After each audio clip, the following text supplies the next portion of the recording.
اعوذ باللہ من الشیطان الرجیم بسم اللہ الرحمن الرحیم سورہ یونس 10 آیت نمبر 37 وما کان ھذا القرآن ان یفترى من دون اللہ، اور ہرگز نہیں ہے یہ قرآن کہ اسے کوئی گھڑ لے، بنا لے، افترا کر لے اللہ کے سوا،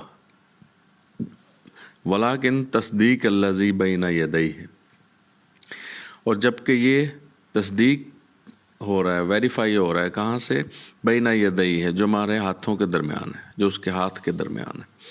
ہاتھوں میں یہ ہم کتاب پڑھ رہے ہیں تو اس سے اس پڑھائی، اس قرآن کی ویریفیکیشن ہو رہی ہے، تصدیق ہو رہی ہے۔ یہ جو میرے ہاتھ میں بک ہے اس وقت، یہ کتاب اللہ کی ہے، جب ہم اس کو پڑھتے ہیں تو اسے قرآن کہا جاتا ہے، قرأت کرنا، پڑھنا۔ اور وہ تفصیل الکتاب، اور اللہ کی اس کتاب کی ڈیٹیل ہو جاتی ہے، تفصیل، اس کی وضاحت، اس میں جو کچھ اللہ نے بیان کیا اس کی تفصیل ہو جاتی ہے جب ہم اس کو پڑھتے ہیں، اس اللہ کی کتاب کو۔ لا ریب فیہ من رب العالمین، کوئی شک ہی نہیں ہے کہ یہ رب العالمین کی طرف سے نازل کردہ ہے۔ ام یقولون افطرا، کیا وہ کہتے ہیں کہ اس نے خود گھڑا اسے، یعنی یہ جو شخص بیان کر رہا ہے یہ خود یہ اس کو گھڑ رہا ہے۔ قل، کہہ دو، فاتوا بسورۃ من مثلہ، کہہ دو کہ پس تم لے آؤ ساتھ اس سورت کی کوئی مثل، اس جیسی کوئی صورت تم لا کے دکھاؤ۔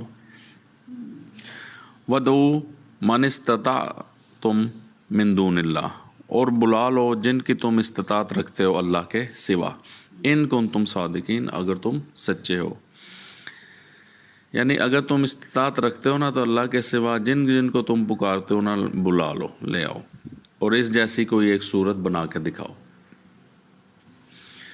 بل کذبوا، بلکہ انہوں نے جھٹلایا، بما لم یحیطوا بعلمہ، بوجہ اس کے کہ نہیں انہوں نے احاطہ کیا اس کو علم سے، یعنی اس پر غور و فکر ہی نہیں کیا اللہ کی آیات پر، اور بغیر علم کے اس کو جھٹلا رہے ہیں وہ۔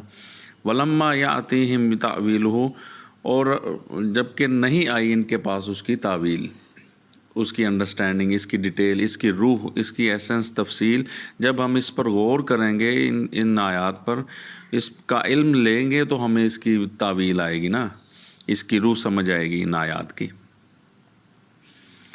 کذالک کذب الذین من قبلہم، اسی طرح جھٹلایا تھا ان لوگوں نے جو ان سے پہلے تھے۔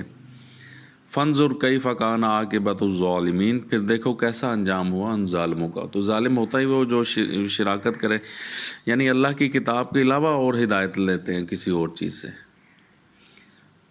تو وہ یہ پھر اللہ کی کتاب نہیں سمجھ آتی۔ پھر جب تک آپ اس کو علم سے اور اس کو اس کا احاطہ نہ کریں، اس میں غور و فکر نہ کریں، اس سے علم نہ لیں، تو اس کی روح، اس کی ایسنس سمجھ نہیں آتی۔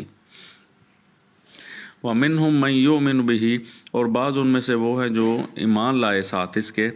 وَمِنْهُمْ مَنْ لَا يُؤْمِنُ بِهِ، اور بعض ان میں ہے جو نہیں ایمان لائے اس کے ساتھ۔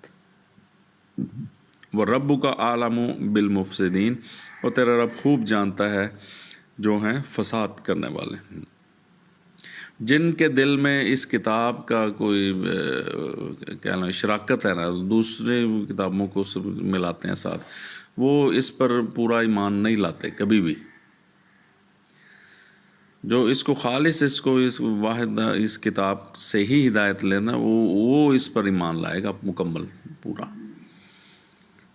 تو یہ جو شراکت کرنا ہے اللہ کی کتاب کے ساتھ، یہ بڑا ہی سخت اللہ کو ناپسند ہے، اور اسی سے یہ اللہ پاک فرمانا ہے کہ پھر لوگ منافق بھی بنتے ہیں، پھر مفسد بھی بنتے ہیں، فساد کرتے ہیں۔ تو اللہ تعالی ہمیں اس پر عمل اور ہدایت کی توفیق عطا فرمائے۔ صدق اللہ العظیم۔